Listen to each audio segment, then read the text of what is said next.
Thank you for coming. We will begin with a Pledge of Allegiance. Mr. Cannon. Please rise, join me in the Pledge of Allegiance. I Pledge allegiance to the flag of the United States of America and to the republic for which it stands, one nation, under God, indivisible, with liberty and justice for all.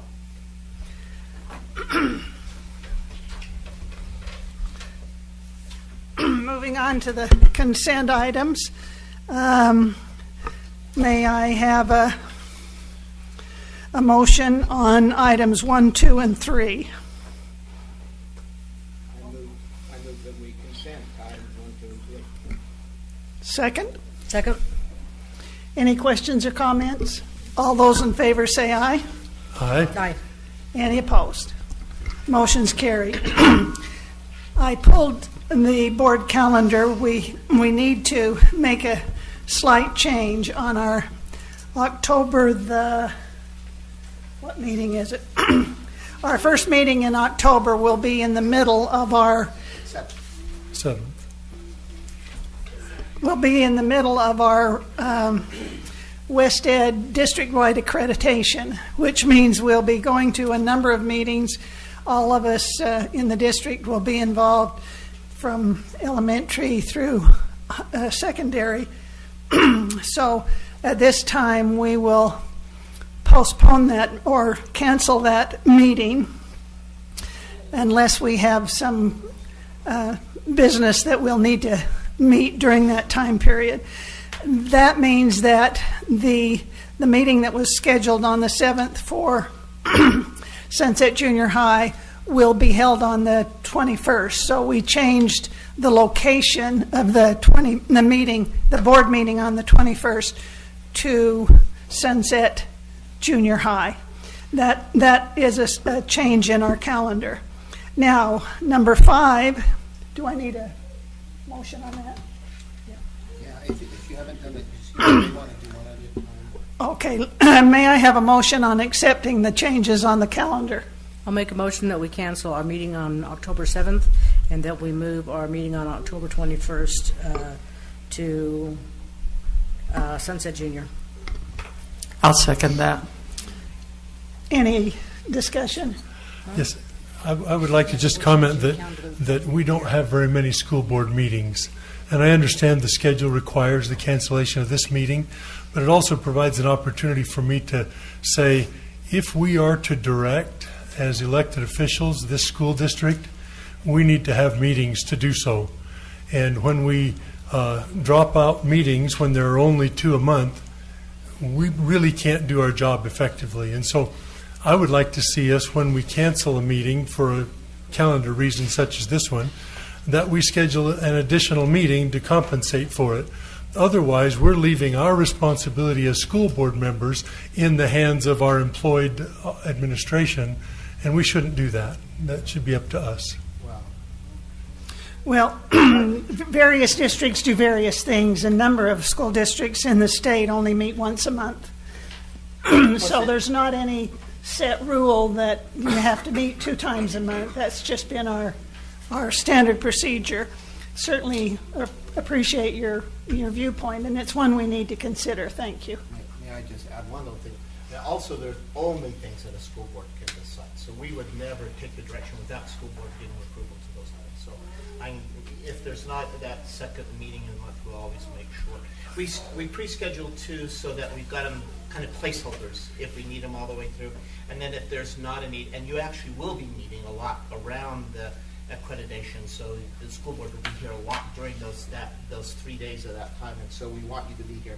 But we wouldn't ever, I just assure you, we wouldn't take any action that isn't, that the school board needs input into. We will always ask you for that. So I guess some of the things I'm concerned about, as a couple of examples, would be we've had legislation this last year, and it seems that every year the legislature passes bills that require us to change our policies. Haven't seen many of those lately. So either we're not changing them according to legislation, or maybe there aren't any. But that's one thing. Another is there have been topics brought up at our February board retreat that we would like to have more thorough discussion of, and some of those haven't yet been discussed, and yet we don't have meetings to do it at. And so I guess I'd like to see some more of The that. notes that I kept from that February meeting, we've gone over, Carolyn and I, a number of times, and I think we have covered almost everything as far as Oh, yeah, they've been mentioned, but the request was to have a discussion about them, and instead we got a lecture. And I'd like to have more time for a discussion, I guess. Well, the items that were listed, we have talked about. Maybe not nearly as much as you would like, Yeah, but that's it. we have covered everything that we talked about in our retreat. Okay, we have a motion. Any other discussion? All those in favor say aye. Aye. Any opposed? That motion carries. Now, Mrs. Park. In board workshop earlier this afternoon, we informed you of an attendance awareness campaign that we have embarked upon in the month of September, and we're going to encourage regular school attendance with a number of different marketing campaigns that we're involving some of our students in to help us with public service announcements and some poster contests and some different things. Obviously, it's just an awareness campaign to the importance of regular school attendance for success in their academic experience. And so we, as one of the pieces of materials that you received, was a proclamation that would allow you to endorse and support our efforts to encourage regular school attendance. Thank you. Would we vote on our resolution here? Yeah, that is part of this consent. We have received a proclamation of September Attendance Awareness Month as a resolution. We'd like to vote on that at this time. May I have a motion on the proclamation? I make a motion that we approve the proclamation declaring September as Attendance Awareness Month. I'll second that. We have a motion and a second discussion. I don't believe we need such a proclamation. I think the implication that it might be that the board doesn't believe we should have good attendance in school is offensive to me, that I would even be asked to vote on such a proclamation. I don't really believe that there's an audience that needs to hear this from us. I think everyone who would read 7 whereases and 1 therefore is not going to need to be told this. So I think it's not needed. Second of all, I'm a little concerned that there might even be a little bit of public health repercussion. If we overemphasize attendance in all circumstances, we may have some kids come to school sick just because they misunderstand our emphasis on attendance. Another concern that I have is I don't know where this proclamation and this month of school attendance comes from. I think it's very important for us to know where political ideas come from, because a few years ago our state stepped into a trap with Common Core, not knowing where it came from. And now we find ourselves having accepted guidance from national elements, political elements that are trying to do things to our school system I don't believe we should, like nationalizing our curriculum. And so I would like to know where this idea comes from. Who wrote the resolution?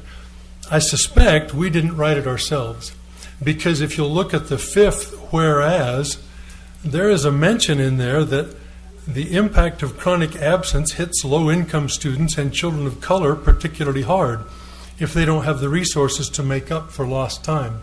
I do agree that that could hit them hard if they are low-income students, but I do not believe that the color of a child's skin affects how easily they can make up for lost time in a school.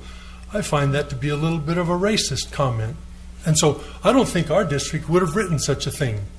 So I think we've gotten that from someone else. And there may be a political agenda behind it. If we vote against this proclamation, we're not saying, kids, stay away from school. We don't think you should attend. That is not what we're saying. Certainly is not what I'm saying if I vote against it. But what we are saying is, we don't need to tell our teachers by an official proclamation and our administrators to encourage kids to attend school. They're doing a wonderful job of that already, an outstanding job, as a matter of fact. I think our attendance probably rates as good as or better than anybody else in the state. And so we're the last people who need a proclamation from the school board to say something that is just as obvious as the nose on your face. So I'll be voting against the proclamation. Any other comments? Mrs. Ball? I feel the proclamation is a support to our administrators and our teachers in trying to get our children to school. That we are with them, we support it, we want our children in school because that's where they can learn. Certainly parents have the right and responsibility, in fact, to keep their children home if they are ill. But we want our children in school so we can teach them so they can do well in life, ultimately. And I see this as a support of our administrators and teachers in that cause. Mr. Lovato? Yeah, I have a comment. First of all, Peter, I think it's important that our public be made aware that our school board, our school districts, we care about our students. We care about their academic achievement. And we know that if a student does not attend school on a regular basis, that chronic absenteeism affects their overall academic performance. We have 17 Title I schools in our school district. The majority or a large number of those students that attend those schools are children of color, and I think it's important that those children be identified as children that we also care about, and that we want to enforce the idea that attendance at school is important and that they need to be there on a regular basis, and we need to enforce that. If it's done in a proclamation, I think it's a good thing to let our parents, our community, our students know we care about attendance, and it's a very much affects, and there's a correlation on student achievement, and we want our kids to do the best that they can, and they can only do their best if they're there in school, and we want to do everything we can to support that. Thank you. Larry? Turned on. A question: has the state of Utah already declared September as? Have they already passed this resolution? Because it says our school. This is for Mrs. Park. Sorry, I'm looking at you, but not. We proclaim that our schools will stand with the nation and the state of Utah in recognizing September as Attendance Awareness Month. Have they already passed something? I'm not aware whether or not the governor has identified it as such. I know that the State Office of Education has identified that and is actually holding a conference on that.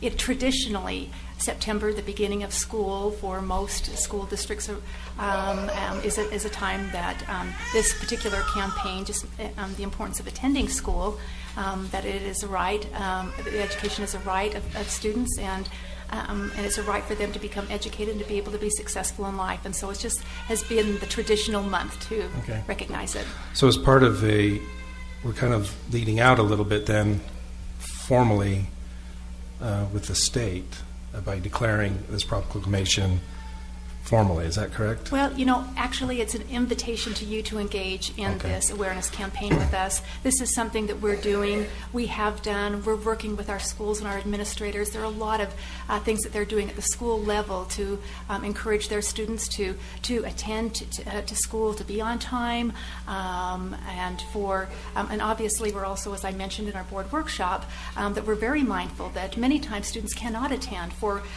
reasons that are outside of their control, and illness would definitely be one of those. And so we are encouraging wellness awareness and those things that they can do to stay well, but also we also every year information goes home to parents about if your child has a fever or if they're not feeling well. We will provide homework for them. We will do everything within our power to help the students to be successful when they come back to school, and we will provide to parents those pieces of information and curriculum that they missed. We've done that forever. We will continue to do so. So this is kind of an ongoing thing as far as September is concerned. It is. It was an invitation to just engage in this. It's kind of new to me, but I did look up, and again, this is the power of an iPad on my desk right here, is there's an organization called Attendance Works. Yes. And again, this is new to me, and I'll just read it real quick. Because Attendance Awareness Month is September apparently of every year nationwide. Attendance Works is a national and state initiative that promotes better policy and practice around school attendance. We promote tracking chronic absence data for each student beginning in kindergarten or earlier, or ideally earlier, and partnering with families and community agencies to intervene when poor attendance is a problem for schools or students, which is certainly what you've said, but it also kind of implies that there was some organizational genesis for this as well, which is what Mr. Cannon implied. My question kind of is on the proclamation, though. As stated, I see the third to the last whereas. Schools and community partners can reach out more frequently to absent students to determine why they are missing school and what would be helpful or help them attend more regularly.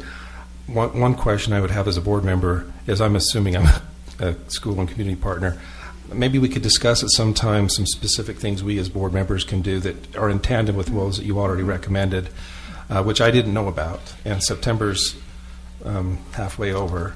So, maybe it's something more specific that we could do ourselves, because if this is a proclamation, we are the proclaiming entity, and the other terms they use are resolutions for these kind of things, and therefore I'm resolving to do something different to be helpful. So I could use some suggestions, including those that you already pointed out. But since this is also a yearly activity, and some of the other things that are listed in the whereases include chronic absences and the reasons why, and some of the data that's in there, I'd like to see some more data in the future on the very specifics, so we can kind of see for ourselves what's behind this proclamation, the connections of the why some of the students are missing, and the dropout rates. So maybe I'm just encouraging that if we're proclaiming and resolving, then I'd like to see some more data shared with us so we can kind of tie into this a little bit more readily. Barbara?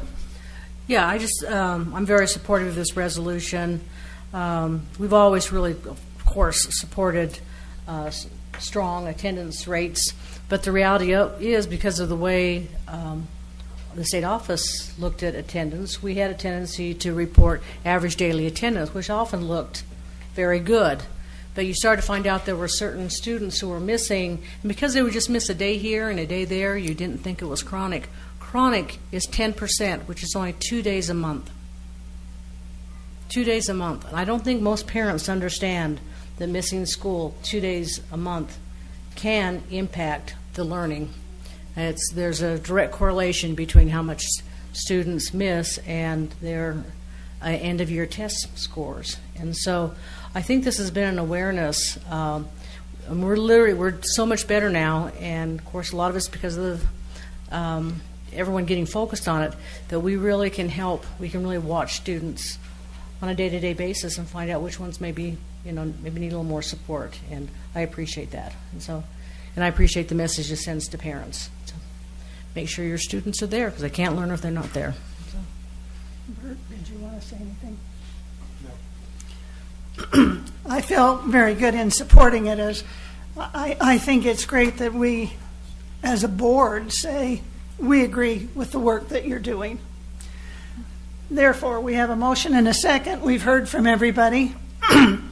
I'll call now for the vote. All those in favor say aye. Aye. Aye. Those opposed? No. Motion carries 6-1. Mr. Cannon is the no vote. Okay, moving on now to administrative appointment. Superintendent Bowles. Thank you. This is one of the enjoyable parts always of a board meeting, when we're able to bring to the board an opportunity for a selection of a new administrator. Just as background, as we always are, those are one of the things that's always constant is change. One of those changes is Jan Rollins, who is a principal at Muir Elementary, joined the team at Fairfield Junior High School and is working with that team, and we're really pleased with the work that she is doing there. We had to fill Jan's position then at Muir. Marilyn Merkley, who was going to begin as a principal at Centerville Elementary School, moved to Muir Elementary School. Partly Marilyn has background in the Chinese immersion program, and Muir has that program, so that helps her to work with that program and has that background so she could hit the ground running. So Centerville Elementary School needed a principal. So from those that we interviewed, from the work that we did just this past year, we would like to present for board consideration tonight appointment of a principal at Centerville Elementary School. Dan, would you stand so we could introduce you? I'd like to introduce Dan Hansen to you. Dan has a bachelor's degree and master's degree in elementary education, also has an ESL endorsement, completed his supervisory administrative work through Utah State University. Dan has worked extensively in special education as a 504A, has worked in special education classrooms in addition to our regular ed, but that gives him that additional benefit. He's taught 4th, 5th, and 6th grades. He taught in our district at Hillfield Elementary School.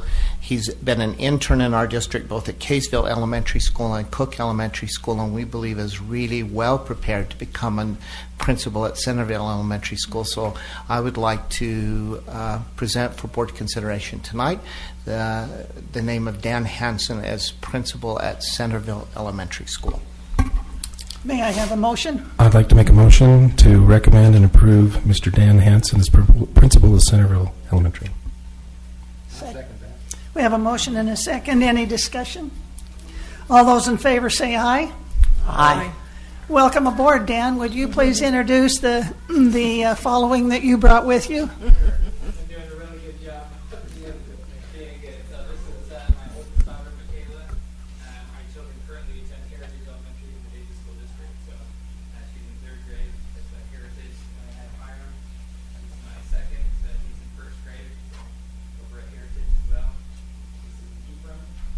He is not yet attending, but he's in preschool right now. Excited to be attending Heritage Elementary facility. This is my father, who came to support me, this is Dave Hansen. He's a resource teacher at West Point Junior. So I appreciate him coming and supporting me. And then my lovely wife over here, this is my wife Tiffany, who has helped our family through thick and thin through the education process. And this is my youngest daughter, Naomi, and she'll be doing this. Thank you. Congratulations. And thank you for adding to our numbers. It's always nice to keep growing. Moving on. Moving on to the business items. Mr. Carter, Questar Gas Pipeline Easement. Yes, thank you.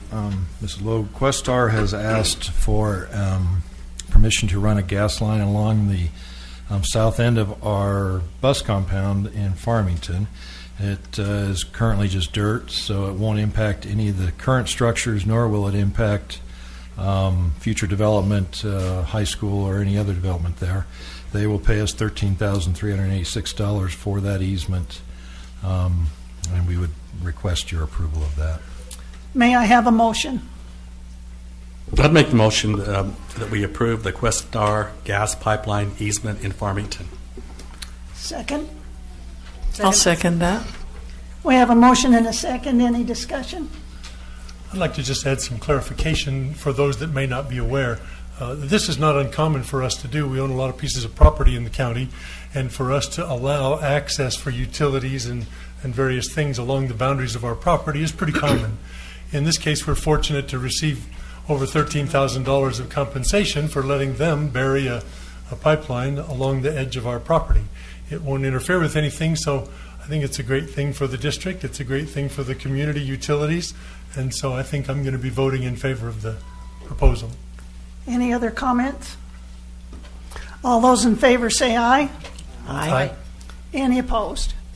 Motion carries. Temporary detention pond easement, Mr. Carter. Yes, as you recall, we purchased approximately 12 acres in West Kaysville a few months ago for an elementary site that we hope to start this spring. There's some development going in that area. We've been asked by Kaysville to set up on our property a temporary retention pond so as to have something in case the permanent retention pond isn't in place when the school starts and is operating. As we've looked at the design of our site and what this retention pond, where it would be located. It will not interfere with our construction at all, nor the play fields that we have planned there. So, and once the permanent pond is in place, we can decide if we want to leave it or do what we want to do with it at that point. But actually, several of our schools have retention ponds on them, and they're almost invisible to those who are at the school. And so it's really not an issue for the kids or us constructing that school. And so we would ask for your approval for that. May I have a motion? I move that we approve the temporary detention pond easement at the future Kaysville school site. Second. We have a motion and a second. Any discussion? All those in favor say aye. Aye. Any opposed? Motion carries. Viewmont High School ticket booth concession stand exhibit. Mr. Carter. Yes, as some of you who might be familiar with Viewmont High may know that up to this point, we've not had any outside restroom facilities, really much of a concession stand there for their football, baseball complex. So part of our bond project included constructing that, and we budgeted just over $400,000 for that project, and intended to start that, if not this summer, next summer. In the meantime, we were approached by some citizens in Centerville to help with that project and raising money. In fact, they thought they could cover, if not all of it, most of the cost. And so they were actively engaged in that and raised over $200,000 in cash and in-kind donated labor materials. But that left us with the bill of about $235,000, so far less than the $400,000 we initially anticipated. And so we had asked for your approval with that. The problem with this particular project that we will rectify is that much of this work is completed. And so we would like to, obviously we want to bring projects to you ahead of time. And so we're in the process of developing a procedure for dealing with in-kind donations, donated labor, donated materials, those types of activities, so that this doesn't occur again in the future. Bottom line is we have a very nice addition to the campus at Viewmont High for about half the cost of what we anticipated, but we need to correct the process. May I have a motion for the Viewmont High School ticket booth / concession stand? I'll make a motion to approve the Viewmont High School ticket booth concession and additional bathroom facilities for $235,000. Is that the correct amount? Yes. May I have a second? Second. We have a motion and a second. Any discussion? Yeah, Craig, I have though it sounds like it's a benefit in terms of the total dollar value, since this was done what I call maybe outside our general discipline of procurement and competition, can you comment about the reasonableness of the amount we're paying? Yeah, we actually, Ascent Construction, who's headquartered in Centerville, served as the general contractor on this, and they've done several projects for us. And so they conducted all the bidding that went along with this, and then what would happen after that is those who won those particular bids were then asked to and agreed to reduce some of their costs to save us. So as far as the procurement, it was as if we would do other projects, and then they were able to donate much of the labor and materials. So we felt good about that. What we didn't feel good about was tracking that process so that we could bring our share of it to you in a timely manner. I have a comment as well. As a new member of the audit committee, I'm assuming that these are some of the things that we would want to have in place, a good process for in-kind donations so we can track those, which being construction donations are kind of hard to tally. This makes a procedure like this even more important. This is not necessarily a concern, but and I'm not a member of the Viewmont Community Council, But with the addition of the bathrooms, that's a great addition for the students and the public at large for games. But some of the other high schools open their facilities during the evening for the public in general to walk the track and such. And those bathrooms kind of tie into maybe opening the gate to the facility so people in the community can use it for walking and such. So again, that's not necessarily a context with this item, but I just wanted to make my voice known. Any other comments? I'm very pleased that we're encouraging volunteers who want to donate services to us to do that. I'd like to be able to accept them. I've heard from some people that they find it difficult to be able to contribute labor or contracts or services. It's very easy to donate money, and we're very ready to accept that. So I'm hoping that our new policy will continue to make it easy for those who want to donate services to be able to do it, obviously within the boundaries that they do it properly. We can't have shacks assembled because someone wanted to volunteer to throw up a shack for us. And we agree with that. Any other comments? All those in favor of the Viewmont High School ticket booth concession stand project, say aye. Aye. Any opposed? Thank you. Moving on to our information items. Superintendent, we'll start with you tonight. But you know, I don't tonight. We will, along with, as soon as we get past that October 1 deadline, when we come to that next meeting, I want to give you updates of enrollment and how things are relative to that. But tonight, other than the things we've presented, I do not. Thank you. Larry, do you have anything? Barbara? No, not specifically. David? Yes, I do. I'd like to report on 3 items tonight. The first one was that in August I had the opportunity to attend the Utah School Board Association Delegate Assembly, where we reviewed and approved the 2015 legislative priorities of the Utah School Board Association.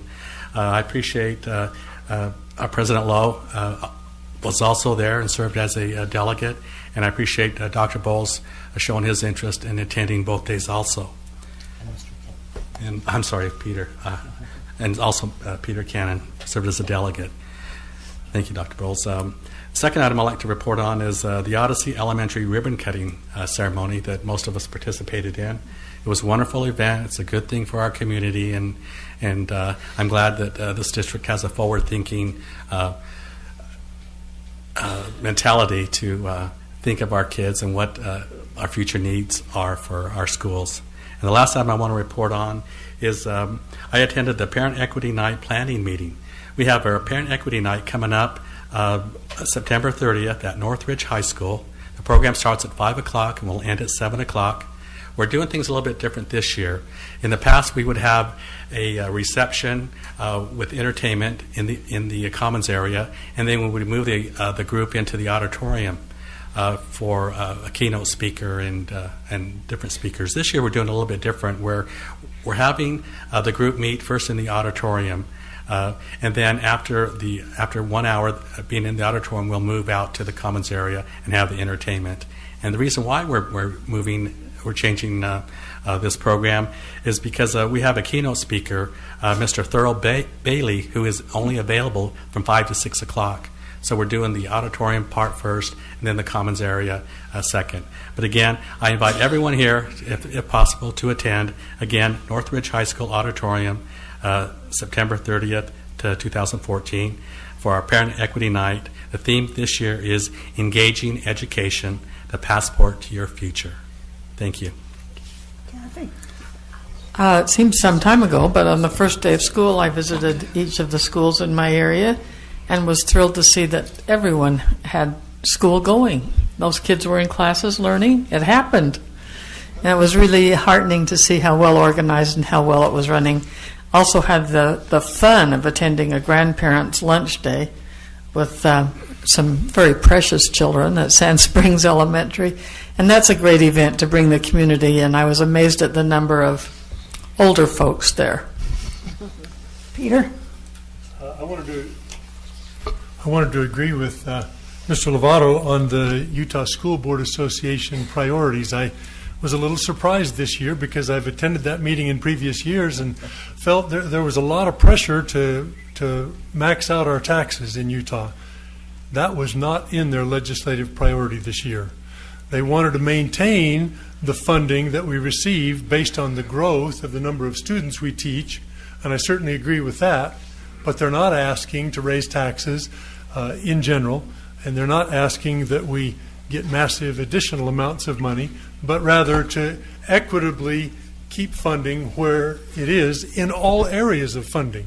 There are some areas of school funding that have been left behind while others have been funded, and I think it's important for the legislature to recognize you're not keeping funding level if there are certain areas that you leave out and certain areas that you fund.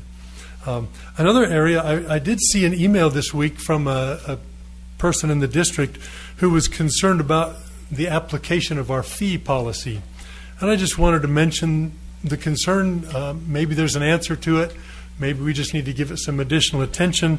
His concern was that he understands why fees are charged for classes which have additional costs, like for supplies or materials or travel or things like that.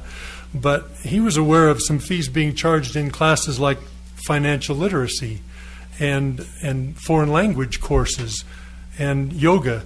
And I thought, I guess I don't see either where the special expenses are for those classes. And maybe there's something about the way that's being applied that he doesn't understand. But I would like to understand, and as would he, why fees would be applied to classes that our fee schedule, which we approve each year, doesn't seem to authorize. Right, that means they shouldn't be charging that fee. But maybe there's some consideration in that particular case that I'm not aware of. And finally, I'd just like to announce a wonderful new educational opportunity has arisen in Davis County. And we who care about education so much should know that there is a new private school established in Woods Cross called the Liberty Hills Academy. And they focus on a great education, a private school. They'll relieve a little of the burden we have on accommodating growth. But also they have a great curriculum. They have a wonderful, wonderful teaching staff because they invited, or shall I say, they persuaded me to teach a Thursday afternoon science class once a week. So I wouldn't be allowed to teach in the Davis District because policy is that school board members can't be employees. But I can in a private school, and so if anyone wants to send their children to a great private school with a super science program, it's Liberty Hills Academy in Woods Cross. Thank you. Pam, have you got anything to add? I'd just like to say, in addition to Odyssey, that was a great evening. I don't think we've been to a ribbon cutting that had more people. It was wonderful. And it's an interesting new school.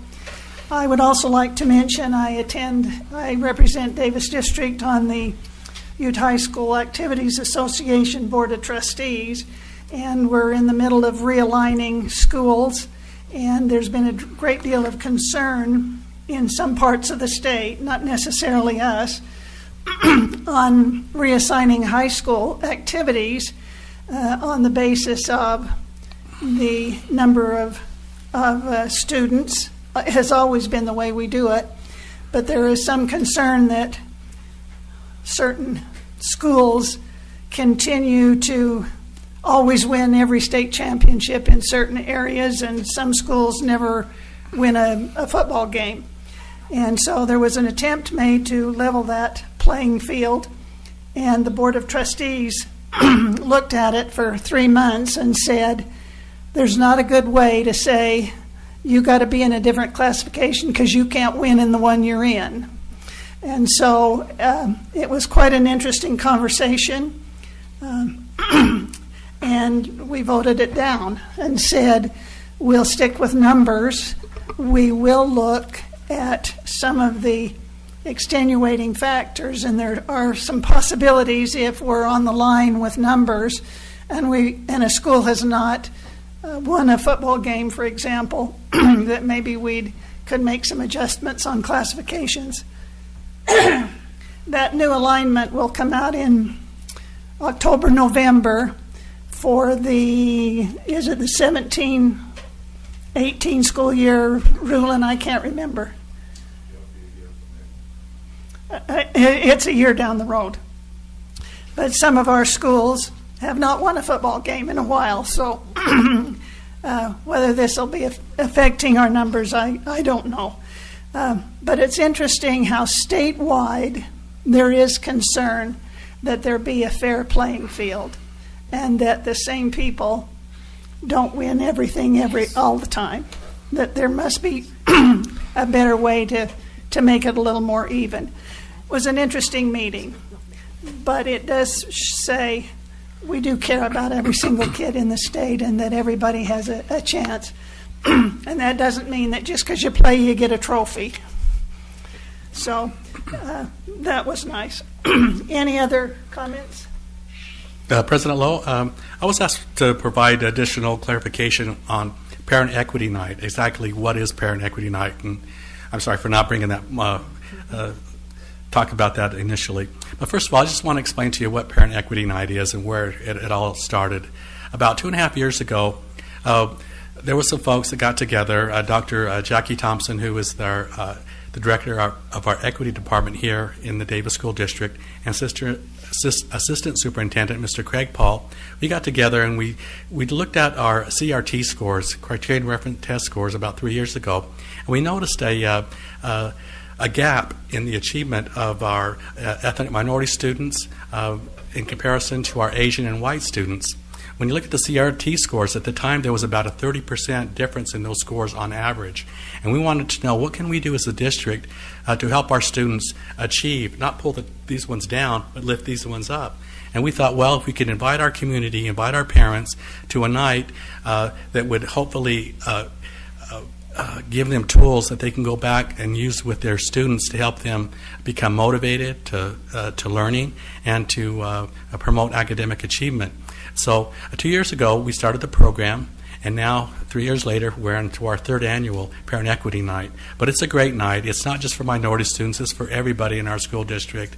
It's for our underachievers, anybody who wants to know about how to engage students. We have, again, keynote speaker Thurl Bailey, who's going to talk about education and why it's important for students to stay in school. We're inviting a lot of entertainment, student entertainment, such as our Latinos in Action at Northbridge High School. Dallin Moody, who is going to provide a motivational speech. He's from Lakeside Elementary School. We have Native American Indian dancers from Clearfield High School, the orchestra from North Davis and Clearfield High, a multicultural club from North Davis High. We're going to offer a cookbook, A Taste of Diversity. We have Clearfield Job Corps will be there. We'll talk about health and wellness checkup. We have a musical selection by Angel Whitequills, who was a Davis High School student who will play the flute. And we have Polynesian dancers. And all these people will perform in the Commons area following our presentation. But basically, this is for everybody in our community, and it's just to lift kids up from a position where they've have been traditionally in a lower place, so we just want to lift those kids up also. Any other questions? I hope that kind of clarifies things. Thank you. Thank you. If you have any other questions, let me know, and I'll be happy to talk to you. He will be available in the lobby after the program. May I have a motion to adjourn? I move we adjourn. Second. All those in favor say aye. Aye. Meeting is adjourned. Thank you very much for coming. And I want to especially thank those school board candidates who care enough to be part of our meeting. Thank you for coming. Thank you.